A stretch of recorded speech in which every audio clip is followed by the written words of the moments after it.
If y'all watch the other one or two times, watch this one a couple times, you should be fine. Okay. So, what feature of the history panel allows you to quickly compare and revert to an earlier image status? Snapshot, restore, edit log, or revert? Revert? Is that what we're saying? Let's see. Nope. It's snapshot. What feature of history panel allows us to quickly compare and revert to earlier image state? It's snapshot. Snapshots can be used to easily compare different effects on the same image. You can also use snapshots to quickly return to the earlier state of your work. So, important to remember, snapshot is a quick way to return to your work. I was 100% sure on that one. Which three of the following are valid uses for the lasso tool? To group objects from separate layers together. That sounds right. To make a selection and use a content-aware field. To remove a selected area from an image. To make a non-geometric shape. All of these seem like ways you could use lasso tool, so we got to really dive deep into this question. To remove a selected area from an image. To make, oh wow, it just gives you the answer. I didn't know that. To remove a selected area from an image. To make a selection and use the content-aware field. To make a non-geometric selection are all valid uses of that. To group objects from a separate, from separate layers. That was a question from the last one. That is right. If you read this to group objects, it can group objects, but not from separate layers. That's important to read that entire question, or well, I guess answer. But just make sure you're reading it very carefully. All right, and y'all feel free to shout out what you think is the correct answer. All right, the client is not too happy with the character tracking for the font that you are using. Which of the following correctly describes character tracking? Is it changes the spacing between all characters in a block of text, changes the horizontal scale of the block of text, changes the vertical scale of the block of text, changes the spacing between two letters of text. So we know it's not the two letters because that's kerning. It's not the vertical, and it's really not the scale of the image for the most part, but changing the spacing between all characters in the block of text, that sounds correct to me. So let's see. And that is correct. Character tracking is used to change the spacing between all characters in the block of text. This mask is very heavy. I just wanted to wear it today because I don't know if anyone saw. ECU got a big dub last night. Did anyone see that? ECU beat the number 5 team in the country in basketball. What up? I don't know how many times kids have said ECU basketball sucks. Guess what? They just beat a ranked team. We'll come beat Virginia Tech next, Braden, and UNC. Bring them all on. No, we probably lose, but I thought that last night. I was like, they might could beat UNC. Yeah, they're not doing too hot, but don't tell Mr. Weston said that. He'll go off probably. Scott, you're getting way too ahead of yourself. I know I am, but I'm excited. We're going to the tournament. No, anyway. Sorry, I just had to say it. Which option is not a factor when determining which kinds of images to include in your project for a target audience? Purpose of the project content, your own stylistic preference, desired goals of the client, or age of the audience. Your own stylistic preference. That is probably correct. It is. Your own stylistic preference is not a factor when determining which kinds of images to include in the project for a target audience. Exactly. Unless you fall in the target audience. But, for the most part, that is, you're going to want these three things. You're not going to want that. Which of the following choices select the best definition of typography? Uh, Emphasizing important elements of text through the organization of content, the feeling that is conveyed by the choice of font style, and color, the use of alignment, proximity, contrast to emphasize certain text, the art and design of arranging type when choosing a font style, and color. Yep, the last one is correct. It is just like an artist choosing his palette of colors. Typography is your palette of fonts and styles and colors. Alright, you're getting dozens of images ready to be published on the web, and you need to make sure they are in a correct color mode and correct size while still maintaining the same ratio. Recording an action will be the quickest way to make changes to all the images. Which of the following steps should you include in your action? Choose two. Constrain image proportions when exporting. Use CMYK color mode. Use 300 dots per inch resolution, or use RGB. Well, it's posed for the web, so we know CMYK. We can take that out. And then I always have a hard time between the two. It's constrain image proportions when exporting, using 300 DPI, or use RGB. I know RGB is correct, but let's hit the light bulb. RGB color and constrain image proportion. So that is the correct answer. So you're, and they talked about that a lot with the ratios, so that makes sense. Constrain image proportion when exporting. Okay.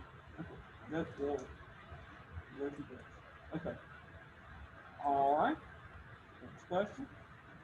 Since you are working with photographs you received from the client, you don't want any editing changes to be permanent. What type of editing would you use if you wanted to preserve the original image data? Non-permanent editing, duplicative editing, safe editing, or non-destructive editing? That is the right process. You're thinking of duplicating the image so you can use another one. That is the right thought process, but the correct term is non-destructive editing. But you're on the right thought process. But yeah, you want non-destructive editing.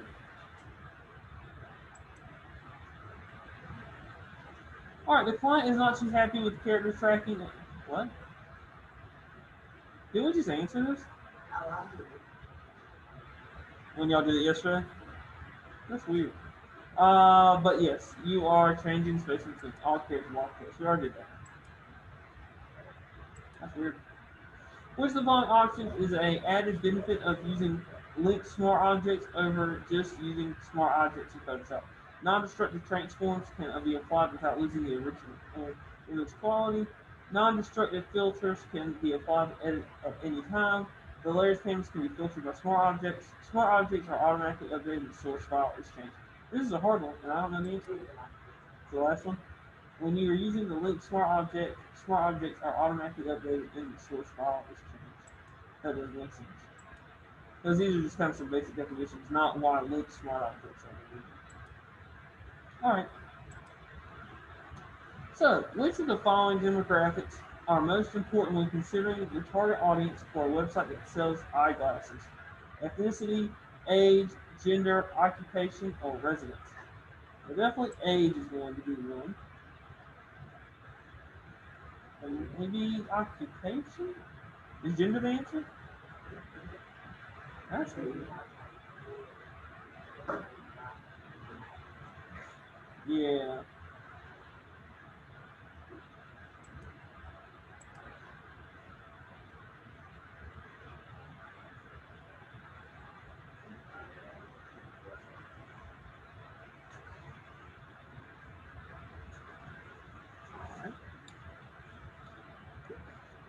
Today, Junior.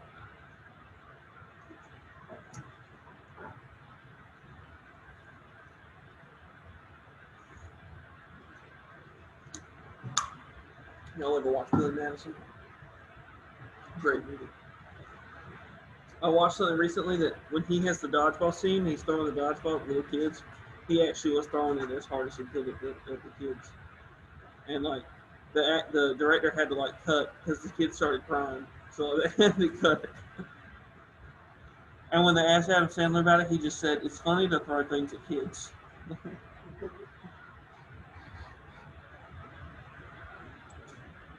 Oh, there we go. So here's gender. Age and gender are the most important demographics when considering the target audience for a website that sells eyeglasses. That's interesting. Yeah, I guess because you're thinking about the different types of eyeglasses. Interesting. I was thinking about just who needs eyeglasses. Well, everybody could need eyeglasses.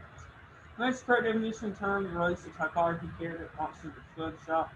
Controls the amount of space between lines of type. Controls, that is probably tracking. It actually should be characters. Yes, it's between the range of characters. That's who you're tracking. Um, Controls the space between two specific characters. That's kerning. Remember that, because it's like the two O's in bullet. That was the example. Variation typefaces such as bold, type, and normal. That's your type style. And this should be your leading. Control the amount of space between lines. So it's actually talking about that space in between the lines right here. So that it's kind of more vertical space. Yep, that's correct. Alright, match each editing tool with the correct description. Copies exact pixels from one part of the image to another. Lightens areas of an image and is based on the dark room technique of decreased exposure. Paints with sample pixels from images sample spot required. Paints with sample pixels from the image sample spot not required. Alright. Well, the clone stamp is one of the last two.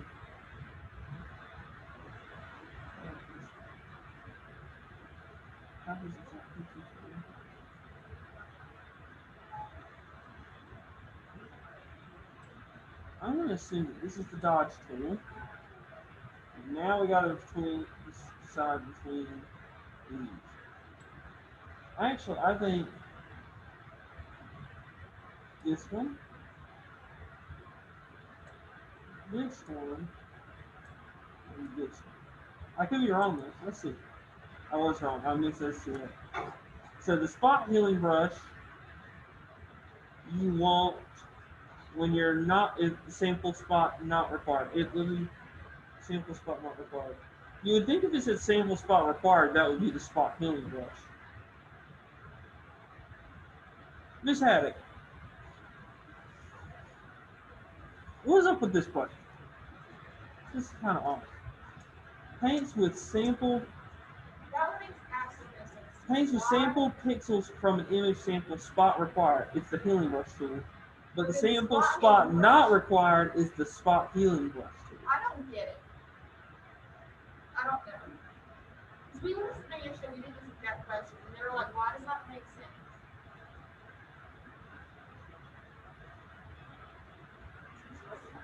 I don't have an explanation.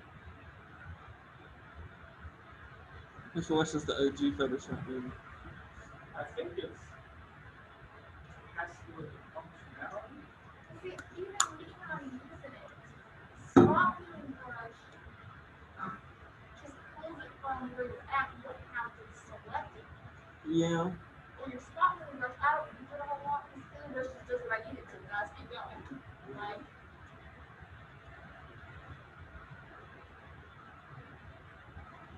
Well, healing brush tool doesn't have to have the same spot. You can pull it from where you're at, have it sit in there, you don't have to select it. Because I've used that for the Discovery project, but I don't really use the spot healing brush because healing brush does what I need to do. So I'm not to me that it makes sense. it's a weird question. Those two make sense. Yeah. The top two make sense. Those exactly what they do. The other two, I don't know if I'm just confused or. I think it's with their intended purpose. The healing brush tool is basically saying you heal something by getting something. You have to have that spot. Like you're going to say. Yeah. Almost like Or spot healing brush. It's just a bad way to name those. That's what it is. I think it has to do with how you actually the intended purpose of the Yes, that makes Yeah. sense. The spot healing brush, you could have a dot on your hand, click it, and it would heal it. Or the healing brush, you have to drag across and grab pixels from the air. Oh, I see. That's what it's. That does make sense. I didn't But get the it. names It don't. doesn't The names don't line up very well with the definition. So, so when I read it, I was like, this has to do with when you actually use it. What the purpose of it. The Yeah. brushes have different purpose. The healing brush is where you want to have more control over it. Yes, And the Yeah. spot brush is like, please just fix that spot. Yes. that makes sense. Once you said that, it makes sense. Yeah. And I've never used either of those brushes. I use it. I don't know which one I use now. Now that I've looked at it too long. I use healing. I don't And really that's the one you. Dodge tool. And that's the one you drag drag. up. Okay, then yes, that makes sense. But think about it. Yeah, I don't use the spot healing brush. Yeah, you probably would. The healing brush doesn't need to be as people. Yeah. Okay, well, there we go. Here's your answer. I got time to that. I didn't know either. Furnish each image with the correct description. So created with mathematic calculations can be resized without loss of quality. That is a vector image if I ever heard one. Convert an image from mathematic calculations to pixels. So that would probably be rasterized because the raster image has pixels. Change the total number of pixels in the image. That will most likely be resampled. Represented by pixels in a grid layout. That's going to be a bitmap. Let's see if I messed up. Nope. There we go. Alright, keep going. We're just going to keep going through this. Change the width to be 450 pixels without keeping the aspect ratio of the image. So, image size, change the width to 450 pixels without, somewhere, let me make sure, I'll make sure I do this last part right, because without keeping the aspect ratio of the image, we did all that. Click this one.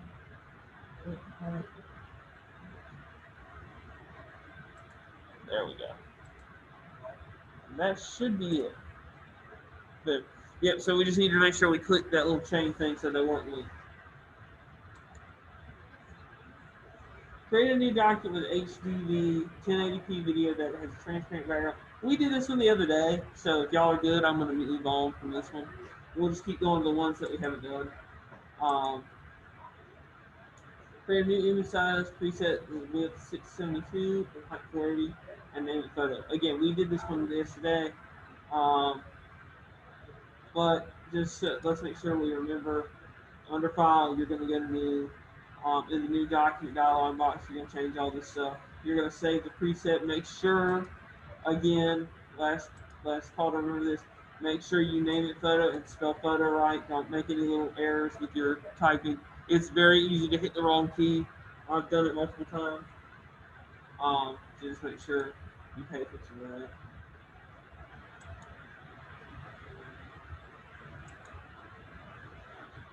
Yeah, I had a professor one time. I had him twice. And I had him for, what was it? This is how confusing it was. I had him for Byte. That was the name of the class. I don't know if y'all know how college classes work, but that's, like English will be E and G. That'll be like, there'll be abbreviations for it. But anyway, there was a Byte class, and I was taking Byte 4600. That was the name of the class. And then I was also taking Byte 4006. Very confusing. And I had the same professor for both classes.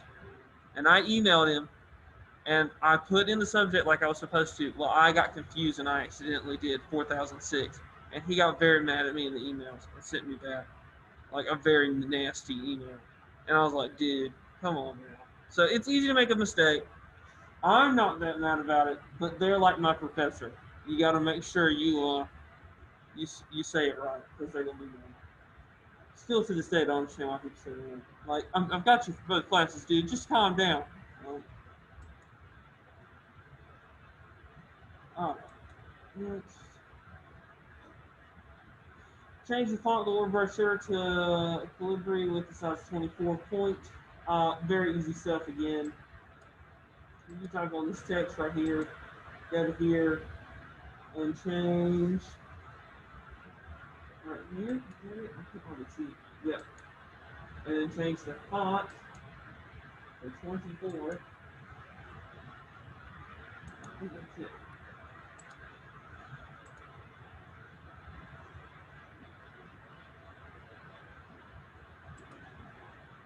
Good. Alright, cool. Very easy. That's an easy one. You gotta get those right. Click on the area that you would apply non-destructive color and tonal changes to your image or photo.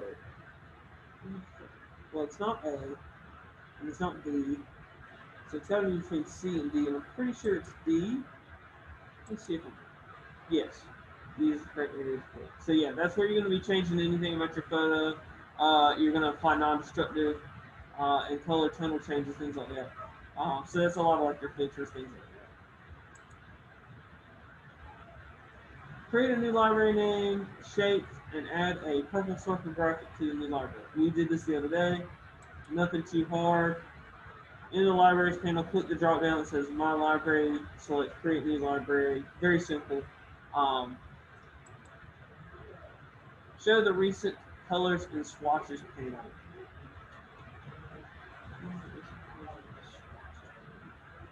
So if we get a window, we should be able to find the swatches panel. Wait, what? Oh, it's the color. Yeah, you're right.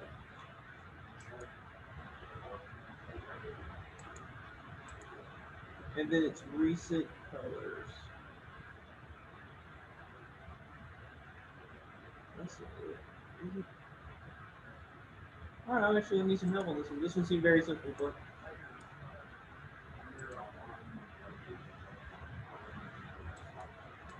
swatches, and then we need to show.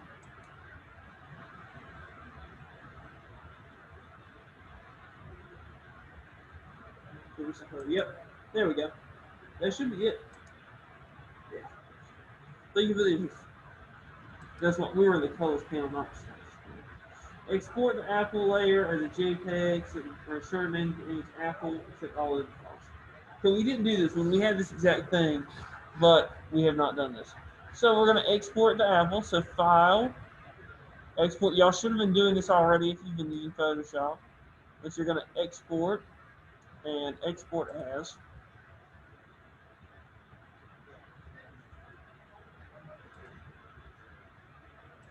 Maybe not. This is how I will do it. Let's see, am I doing something wrong? Click in the layer menu and select export as. Okay, that's odd. Because they're doing it in case you had multiple layers and they just want this layer.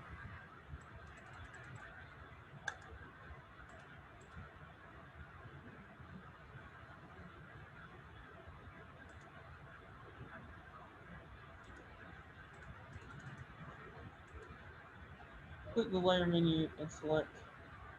Oh yeah, I guess so.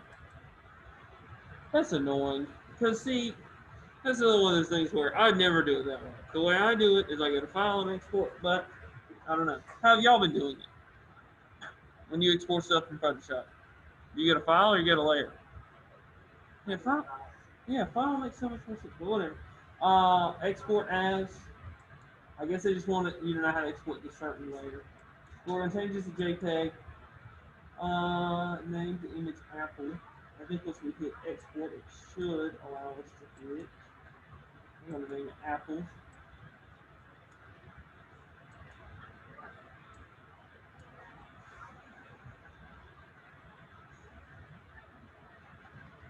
Okay. Okay. So,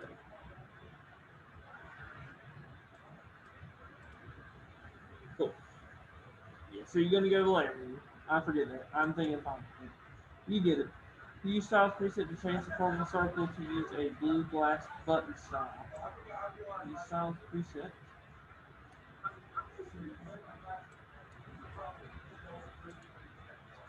Select the purple circle layer. Open the styles panel.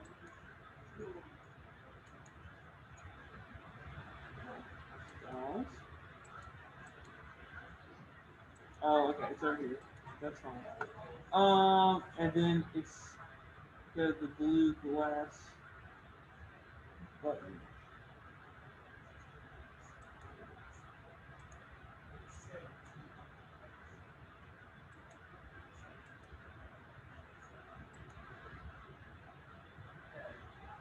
Load the selection called Eagle to create a non-destructive layer mask that reveals Eagle selection so the cloud background shows story.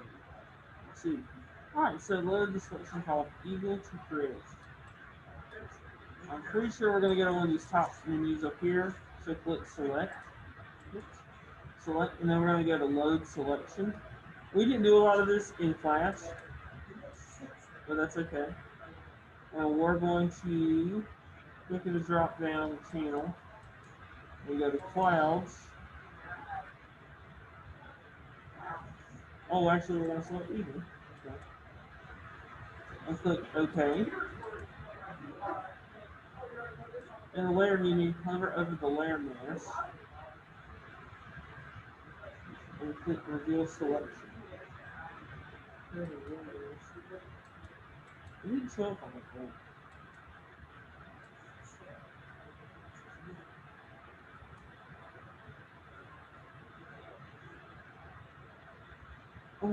Node selection.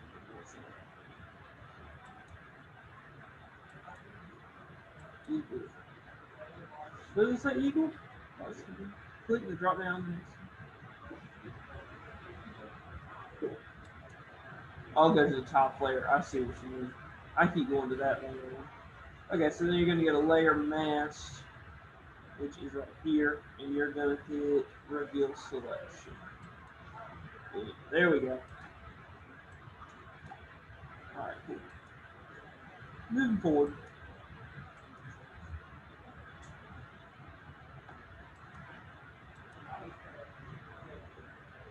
Show rules on the currently open document. So that should just be a view. And show.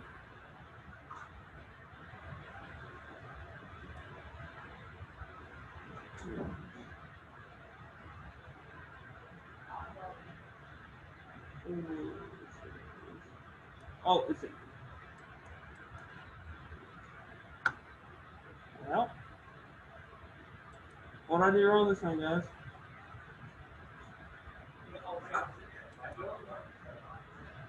Oh, I see it. Wow. Yeah, I can't see that.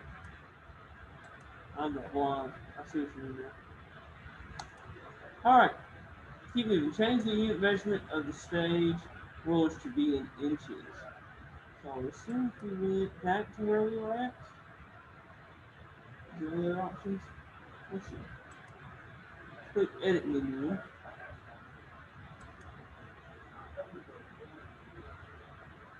Yeah. Cover over preferences and put units and rules. That's right.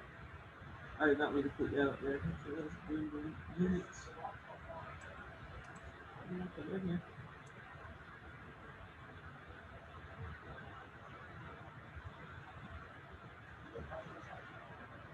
Where's it at?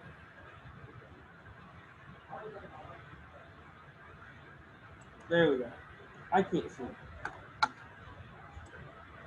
And I also can't do. In the preference window next to rules, change, drop down to inches. Units, rulers, change it to inches, and click OK. I'm really straining my eyes over this. Go now. No, because what I have it set up is this is another monitor recipe.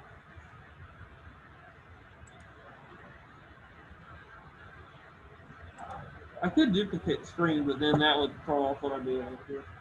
Locate the toolbar by clicking on it. Locate the toolbar. Is that all they want you to do? That's scary. I feel like they could just say like I'm wrong. Okay, cool. Move the channel panel so that it creates its own panel group below the layers text. Remove the channels. And so you're just going to drag that down, right?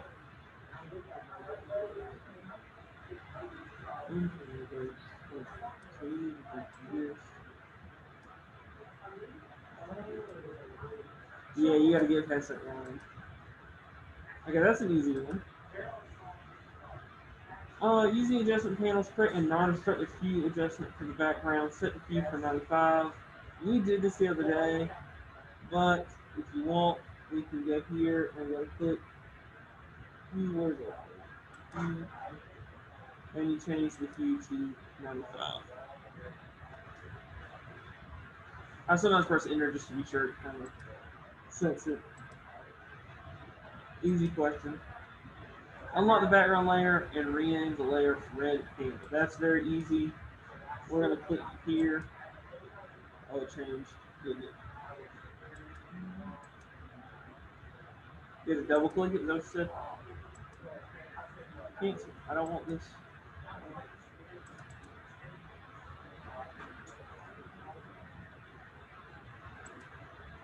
That's the new layer.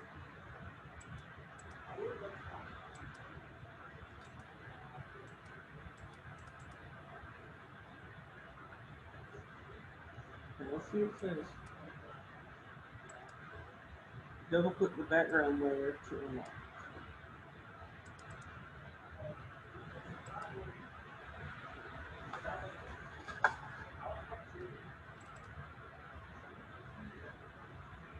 You have to do what now?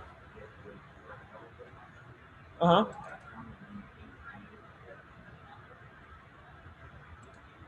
Right here?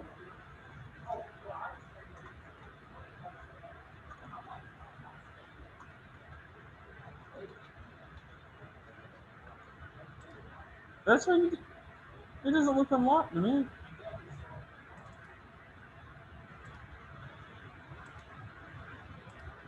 If that counts it right, that's kind of ridiculous.